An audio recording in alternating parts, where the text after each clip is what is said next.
When he went ashore, he saw a great crowd, and he had compassion on them, because they were like sheep without a shepherd. And he began to teach them many things. And when it grew late, his disciples came to him and said, "This is a desolate place, and the hour is now late. Send them away to go into the surrounding countryside and villages, and buy themselves something to eat."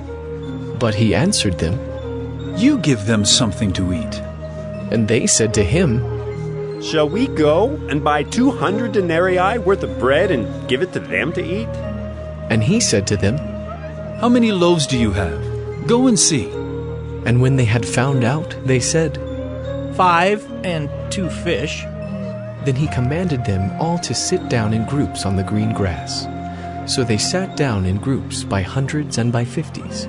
And taking the 5 loaves and the 2 fish, he looked up to heaven and said a blessing, and broke the loaves and gave them to the disciples to set before the people. And he divided the 2 fish among them all, and they all ate and were satisfied. And they took up 12 baskets full of broken pieces and of the fish. And those who ate the loaves were 5,000 men.